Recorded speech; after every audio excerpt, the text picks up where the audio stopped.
Thank you, Pastimes. You can say that we certainly have a diverse music program here, I think. It's good again to see so many of you today. I realize it is very cold, cold by, I guess, Philadelphia standards. That's just another day in New England, but it's good to have you all here with us today. I want to start with a story, as I often do. It's a haunting tale. The little match girl sent out every day by her father had to sell matches on the street. The family needed the income from those matches in their hovel of a home. If she did not return with all the matches sold and the money for her family, she would be beaten. It was cold. It was a cold, cold day before Christmas, and the little match girl bundled up as best she could against the wind and the snow and went out into the street and said, "Matches for sale, matches for sale." Her weak and tired voice over the wind. It was so cold. No one seemed to be buying matches that day, as if they'd all blow out if they bought them. Try as she might, she had not sold a single box.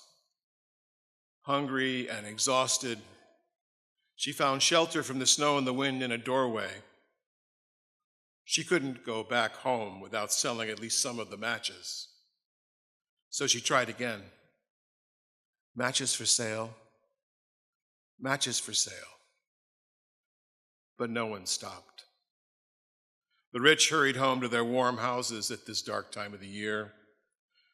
The little match girl, so cold, so hungry, looked into the window of the house that she was standing in the doorway of. There were lights in the windows.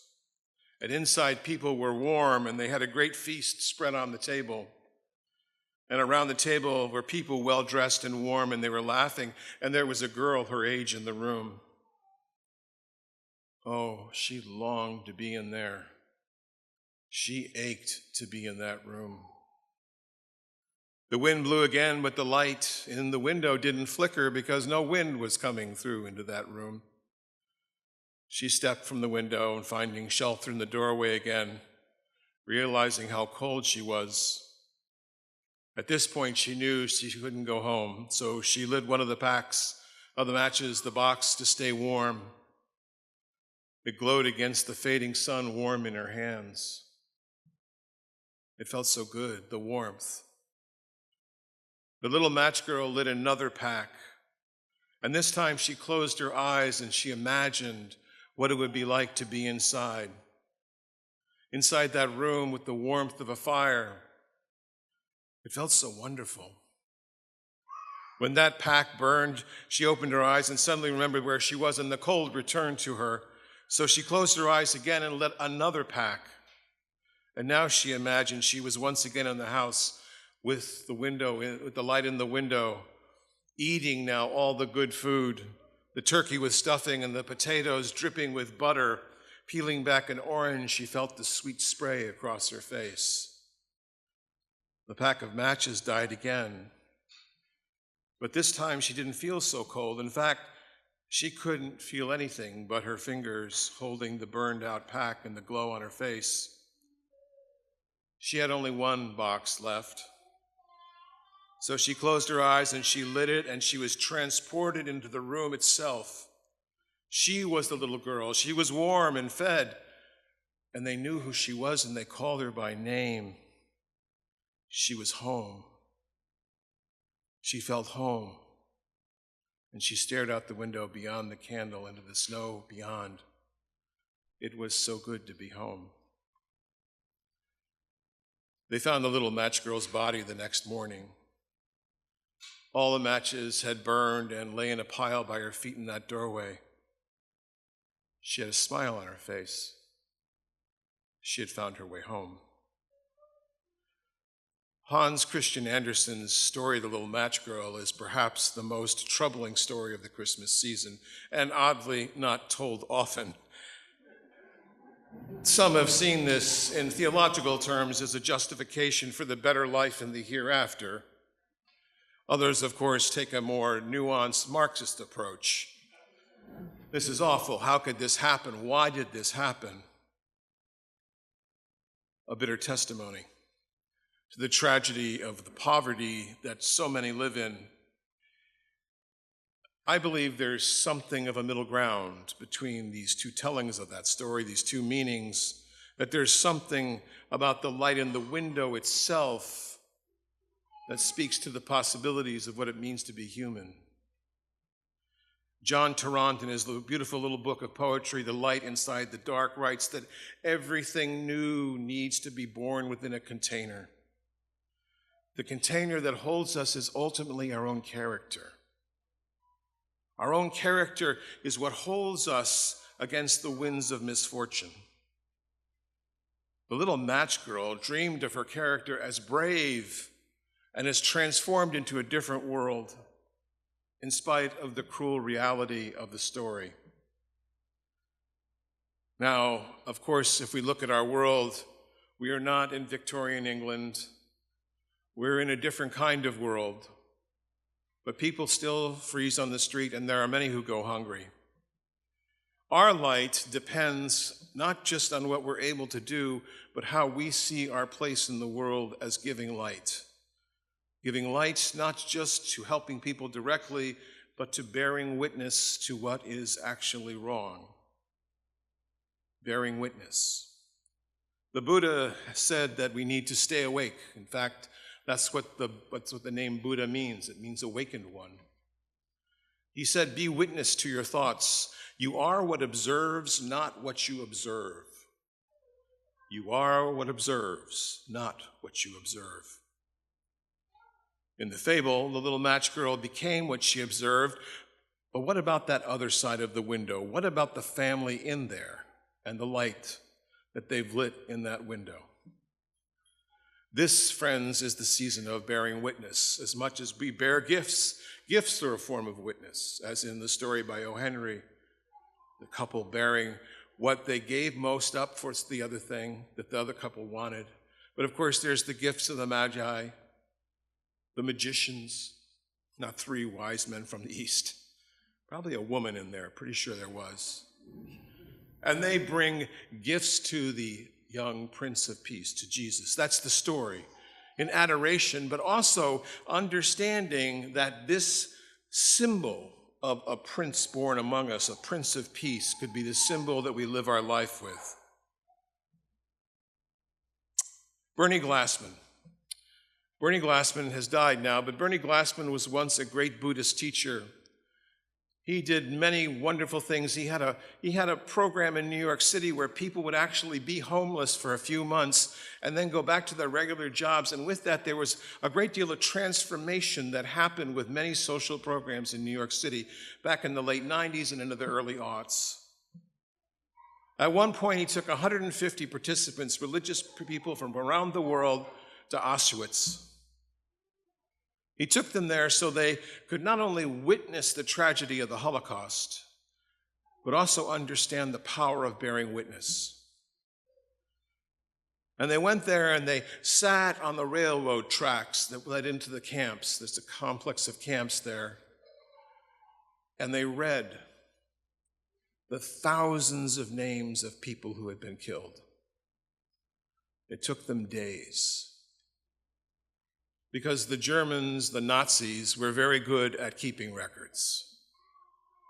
Later he wrote, when we bear witness to the unfolding of daily life, we not only add to it, but the strength that comes from it gets us new strength into our own lives.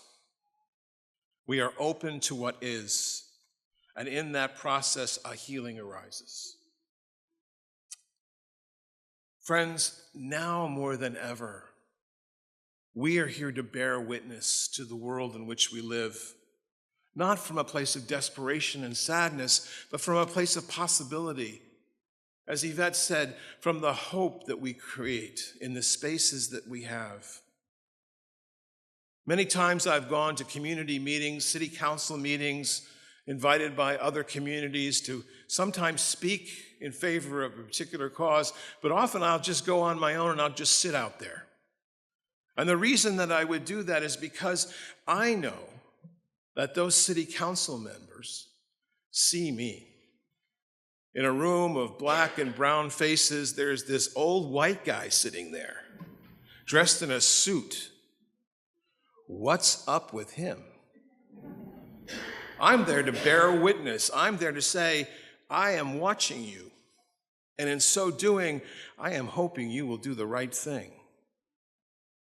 And sometimes they do.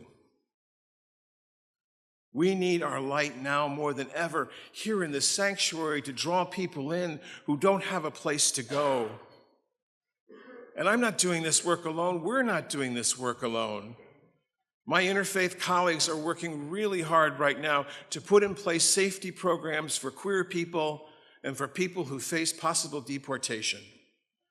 We may be called upon at the last minute to go and stand in witness to someone who's being deported by the authorities, state-sanctioned injustice, and we may be called to stand there and bear witness. The bounty of our lives provides us with this special opportunity, no matter where we are in our social location, to really change the world. Because here's the news, friends, you are a very generous people. Did you know that? Have I told you that recently? I don't get to announce the offering very often, but if I would say, we are a generous people, because you are a generous people. I've seen it over and over again. The purpose of our time, the purpose of the very character of this time of year is to reconcile the two sides of the window, the cold on the outside and the warmth on the inside. As my colleague Richard Gilbert said, to savor the world and save it. The little match girl, of course, transcended the suffering at the very real cost of her life. She showed her character to be brave and desperate, spiritual yet tragic. For me, the larger question has always to do with what are we going to be able to do about it? And maybe it is just bearing witness to what is wrong in the world. And that, friends, may be enough to start. We do not have to solve the world's problems. We can't. But we can make the world in which we live better. And we're already doing that. And that's the good news. We are committed to organizations and programs that are actually helping people. Not just the work we do with Family Promise and giving housing and food to those who are unhoused, but actually working with the problems of homelessness in our community through the statewide initiatives that we're a part of. You're already doing it. So I want you to celebrate that, and I want you to savor that, because this is really the work and the strength we need to get. It's not about, I need to do more, I need to do more. It's about, what am I doing? And then how can I use that to help others see what needs to be done? I am always heartened by lights in windows. I don't know about you, been around, driving around, I see lights in windows. Now, we don't usually light candles, except in my house, because Francis is a big candle lover and very safe, by the way, all good, no worries, very safe. But when I do see a light in a window, it brings back a sense of warmth. And there are all kinds of lights. There's Advent lights, there's menorahs, there's lights that have burned out bulbs, which I think is symbolic of something, right? Light is a form of bearing witness. When we light something, we are bearing witness to the world. We're saying it's okay. There's light here. Wherever you see it, friends, turn it on. Why, when we go to concerts now or go to events, does everybody take out their cell phone and turn on their light and hold it up in the air? Have you seen that? That's fabulous. 1,000 points of light. That's what we're doing here now. We are creating a sanctuary of light so people find their way here, but then we go back out and we bear witness and do what we can in whatever way we can, and that is good. That is good.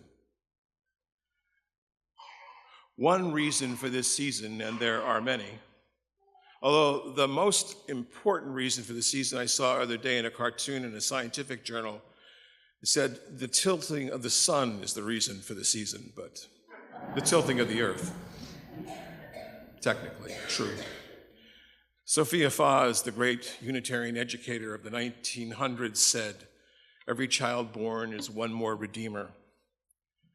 I love hearing kids in the sanctuary, by the way. Thank you. Love it. It's a sign that life goes on. I don't know what kind of world they're going to face, but I know we have to do all we can to make their world a better one.